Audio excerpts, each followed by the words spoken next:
Yo la femme, j'espère que vous allez bien, je suis très content de vous retrouver aujourd'hui pour cette nouvelle vidéo. Aujourd'hui j'ai plusieurs nouvelles à vous annoncer à propos de la chaîne. Pour commencer, vous avez pu voir que sur l'intro de la vidéo, ce n'est plus le nom Ritaille que l'on retrouve maintenant, mais c'est Rita. Le nom de la chaîne est désormais donc Rita avec un H et plus un Y, tout simplement parce que je participe actuellement à un concours malgache et le mot taille n'est pas forcément à mon avantage. Pour les plus curieux, je vous laisse donc rechercher la signification sur internet. Pour les plus actifs sur les réseaux sociaux, vous avez déjà pu remarquer que sur mon YouTube ça a été changé également, mon Instagram, mais également sur Facebook. Donc voilà, ne m'appelez plus Ritaille, mais Rita. Du coup, en parlant de malgache, aujourd'hui je porte un t-shirt que j'aime pas mal. C'est un t-shirt qu'une amie à moi propose sur son site Gassi, et ça prône donc ma culture malgache et mon pays, donc je les trouve sympas, si vous voulez aller les voir, ce sera en description. Ok, pour la première nouvelle, passons maintenant à la deuxième. Je souhaite dire bienvenue aux abonnés qui proviennent de la chaîne Garage, Bagnole et Rock'n'Roll. Pour ceux qui ont un peu suivi l'histoire, François m'a proposé de faire une vidéo de présentation de ma chaîne, que j'ai bien sûr accepté, et c'était super cool de sa part. Donc si vous voulez retrouver la vidéo, elle sera affichée par là en fiche de vidéo. Donc je vous dis bienvenue dans l'aventure les abonnés de François. Passons maintenant à la nouvelle que vous attendez et qui est surtout le sujet de la vidéo principale. Pour ceux qui ont suivi un peu sur les réseaux sociaux, la Rover est en panne depuis un mois. J'ai pu la redémarrer il y a quelques temps. C'était vraiment cool de pouvoir la refaire respirer. Mais d'autre part, je ne voulais pas m'en arrêter là. Il m'est venu à l'esprit un nouveau gros projet. Mais pour réaliser ce projet, j'ai besoin de gros équipements et de grosses pièces en fait, de voitures que j'ai dû récupérer chez Florian. Pour vous donner un peu la couleur, ce projet est aussi gros que la restauration moteur que j'ai fait pour la première fois avec la Rover. Durant la vidéo qui va passer dans quelques secondes, je vais donc vous présenter les éléments dont j'ai eu besoin et leurs caractéristiques et leur utilité pour la suite. J'ai d'ailleurs commencé à partager quelques images sur mes réseaux sociaux pour ceux qui me le suivent sur Instagram et Snapchat. Donc pour les plus curieux et les impatients, je vous invite à m'y rejoindre. Maintenant je pense que je vous en ai dit assez, il est maintenant temps de passer à la vidéo. Et action! Yo la Rita FM, aujourd'hui on se retrouve donc sur la route pour aller dans le nord. Aujourd'hui on va récupérer des pièces chez Florian. Donc voilà, j'en ai profité pour m'arrêter un peu, faire cette vidéo justement et prendre le dessert pour ce midi. Et du coup on se retrouve chez lui. Yo la Rita FM, on est maintenant chez Florian. Je suis arrivé dans le nord, donc je suis revenu pour récupérer ce berceau que vous avez pu voir. Pourquoi est-ce que je vais le prendre? Parce que vous vous rappelez, je suis donc en suspension Hydragaz. C'est des canettes super pas top je trouve parce que ça se dégonfle. Et là en fait on est sur du vrai ressort. Et ça sur la longévité c'est beaucoup mieux. Est-ce que tu veux faire coucou à la caméra? Et voilà Florian, depuis le temps que je vous en parle, c'est lui. Et je le remercie beaucoup pour toute l'aide qu'il m'apporte à chaque fois. Et bah en fait c'est le pro des rovers pour moi. Donc voilà pourquoi je me retrouve toujours ici. Et j'ai récupéré ça et aussi un radiateur pour la Rover. Du coup parce qu'il est percé. Le voici, on va donc prendre un radiateur de MGTF qui est plus grand. Ce sera beaucoup mieux pour le refroidissement. Et tout simplement je vais prendre des jantes de 15 pouces aussi. On va aller dans son hangar et on va prendre des jantes comme ça. Bam. Allez. Alors donc on a récupéré les pièces, on les a mis dans la voiture comme on a pu. Et visiblement c'est rentré, c'est plutôt cool. Il y a pas mal de trucs, d'ailleurs il manque encore 2 jantes qu'on va aller chercher dans le hangar. Parce qu'en fait j'ai besoin de 4 jantes tout simplement. Donc qu'est-ce qu'on a là? On a donc le berceau de MGTF, radiateur de MGTF.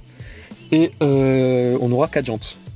Ce qu'on va faire, c'est donc pour le projet Rover. Mais bien sûr, je ne vous en parle pas tout de suite. Je vous en parlerai dans une autre vidéo sûrement, ou peut-être dans celle-là au studio. Voilà, là on va aller chez lui, enfin dans son hangar. Et on va prendre tout ça. Ensuite, c'est retour à la maison. Ça y est, on est maintenant revenu à la maison avec les pièces qu'on a prises donc de chez Florian qui habitait à Lille. Il y a des trucs intéressants en fait. D'abord pour commencer, le châssis. Alors le châssis. Ou le châssis inférieur qui vient d'une MGTF. Pourquoi est-ce qu'on en avait besoin? Est-ce que vous voyez ça là?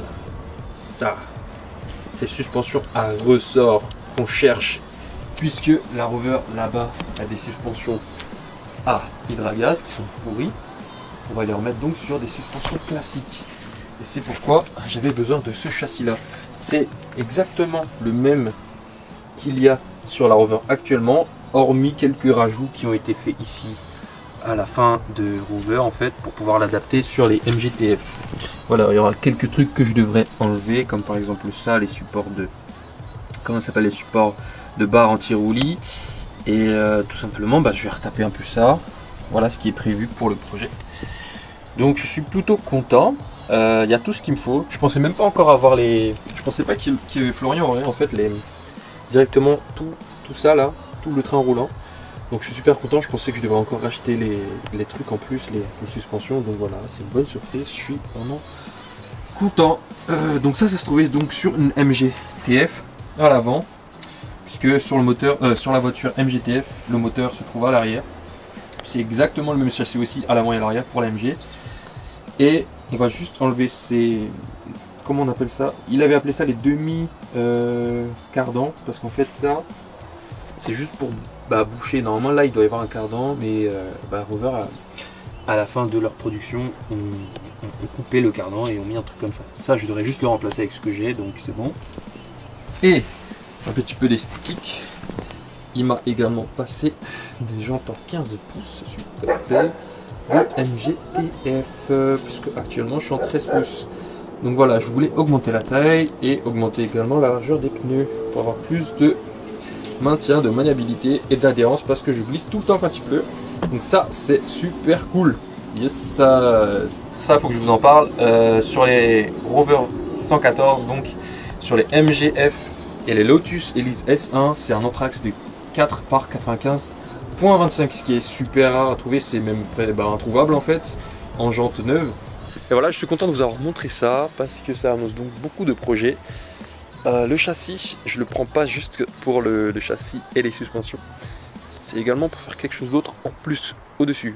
Donc voilà, je vais sûrement vous en parler dans les vidéos qui vont suivre, du coup avec la restauration de ce châssis là. Et voilà, donc j'espère que je vous retrouverai lors de ces vidéos. Allez hop. Et voilà en ce qui concerne les pièces. Donc pour commencer, le châssis j'en ai besoin, puisque comme je l'ai expliqué un tout petit peu plus tôt, j'ai besoin de passer en ressort traditionnel, puisque les suspensions Hydra sont vraiment peu confortables, peu rentables. Je vais également démonter le moteur à nouveau. Et oui, ça c'est la nouvelle que je vous ai pas dit juste avant. Et tant qu'à faire, je souhaite le réinstaller directement sur le nouveau châssis. Je vais donc... Allô? Non, je vous écoute. Tout est bon là, je répète mon discours encore. Je vais donc procéder au démontage du moteur et cela vous fera encore plus de vidéos pour vous. Donc c'est une bonne nouvelle d'un côté. En ce qui concerne le radiateur de MG-TF, il est donc compatible avec celui de la Rover 100. Le radiateur de MG-TF étant plus grand, en plus cela me permettra d'avoir un meilleur refroidissement et c'est tout bénef. Enfin, j'ai donc pris des jantes de 15 pouces. Puisqu'en plus ils sont du même Anthrax que la Rover 100 et la MG-TF. Je vais les installer pour l'esthétique de la voiture, mais également pour la tenue de route, puisque là, en largeur de pneus, je suis très fin, et à cause de ça, je glisse un peu partout quand il pleut. Alors que là, je vais presque pas doubler, mais je vais avoir 1,5 fois la largeur, et ce sera beaucoup mieux pour accrocher à la route, surtout avec le moteur qui va aller avec. Donc voilà, on a beaucoup de projets à ce jour sur la chaîne, donc...